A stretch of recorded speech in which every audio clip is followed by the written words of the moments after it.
Ceci, chers téléspectateurs, sera peut-être l'unique fois de votre vie où vous aurez l'occasion d'entendre une information non censurée.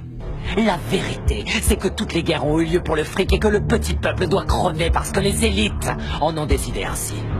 Vous regardez la télé-réalité tous les jours pour tuer le temps et vous croyez que vous êtes à la page parce que vous regardez Anderson Cooper et d'autres coquilles vides sans la moindre opinion. L'apparence est sans importance, les marques sont sans importance, les drogues sont sans importance. Tout a été créé pour vous rendre idiot. La presse libre, la télé, les films hollywoodiens, l'école, l'université, la religion, tout ça c'est l'opium du peuple, comme dirait Karl Marx. Je vais vous ouvrir les yeux. Vous réveillez, vous changez. Ce gouvernement a été fondé par les riches. Il aime maintenir le peuple dans le noir, dans l'ignorance, à un niveau intellectuel infantile.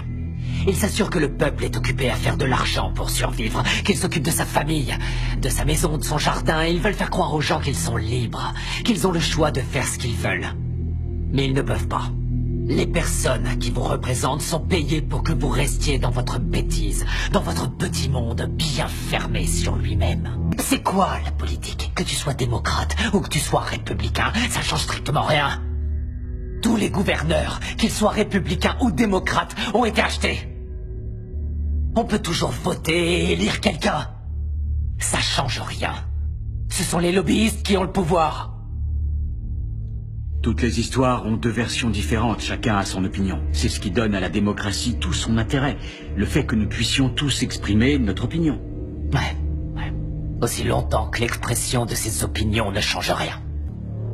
Je suis un vrai journaliste. Mais je crois aussi en l'ordre public et je crois en la Constitution. La Constitution est un mécanisme de contrôle pour les riches. L'ordre, c'est eux. Ils ont fait la Constitution pour protéger l'argent et les terres qu'ils ont volées. Les riches n'ont pas à craindre les lois et c'est partout dans le monde. Regarde les oligarques russes et les propriétaires allemands de l'industrie automobile, des chemins de fer, de l'industrie pharmaceutique. Ils ont tous utilisé le travail des esclaves sous Hitler. Pas vrai?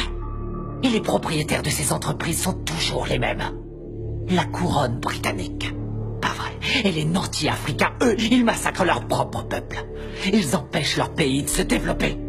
On lèche le cul des dirigeants arabes qui viennent avec leurs pétrodollars acheter des voitures de luxe à nos entreprises américaines pendant que quotidiennement ils exécutent leurs prisonniers. Ils accordent aucun droit aux femmes, ils tuent les gays. Seulement ça, on s'en fout royalement parce qu'ils ont le pognon. Nos grands patrons ne sont que des gangsters en costume à rayures. Ils se foutent complètement du régime des lois. Ils ont mis en place le plus sophistiqué des systèmes de sécurité intérieure de l'histoire de l'humanité. Ils ont violé les plus basiques de nos droits constitutionnels et nos libertés civiles. Ils ont détourné les ministères du gouvernement en filiales de leurs propres entreprises. Ils se sont emparés du système de contrôle de l'information pour saturer les ondes de mensonges dont tu es un bon contributeur, Chip. Tu n'es pas différent des autres journalistes. Tous les présentateurs de journaux sont dans la poche de quelqu'un. J'ai pas raison. L'assurance maladie. Elle bénéficierait à 90% de la population américaine. Pour faire simple, tous les pays développés l'ont déjà. Et presque 50% des Américains sont contre. Parce que le lavage de cerveau médiatique fonctionne à merveille. La guerre en Irak était criminelle. Bush, Cheney et Rumsfeld ont menti aux Nations Unies et au reste du monde. Saddam n'avait pas d'armes de destruction massive et n'avait rien à voir avec Al-Qaïda. Nous savons que nos amis saoudiens ont financé les attaques du 11 septembre. Mais à cause de leur pétrole, nous ne faisons rien contre eux. À la place, nous avons envoyé nos soldats se faire tuer dans des pays qui n'ont rien à voir avec le terrorisme intérieur. Pourquoi Obama n'a pas fait juger le gouvernement Bush? Bush a coûté des centaines de milliards aux contribuables et a commis des crimes de guerre. Pourquoi Obama n'a-t-il entrepris aucune action en justice? Parce qu'ils sont tous les deux membres du même club.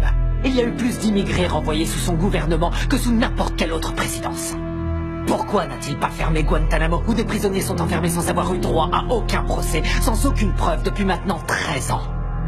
Il n'a pas mis son veto à l'approvisionnement des détenus dans le National Defense Authorization Act, ce qui en clair permet la détention infinie et sans procès, américains y compris.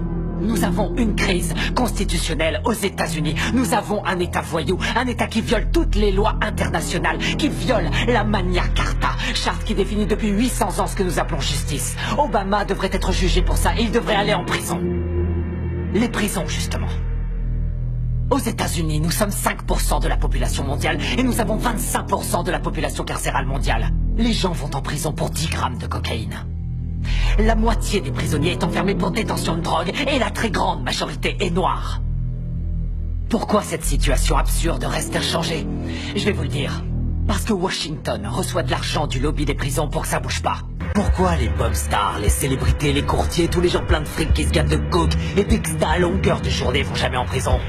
Parce que quand vous êtes plein aux as, vous êtes au-dessus des lois. Dans 50 ans ou même avant, tout sera terminé. Nous sommes de plus en plus nombreux sur la planète et il y a de moins en moins de nourriture, d'eau et de pétrole. Dans une centaine d'années, il n'y aura plus de terre du tout. Alors réveillez-vous. Réveillez-vous.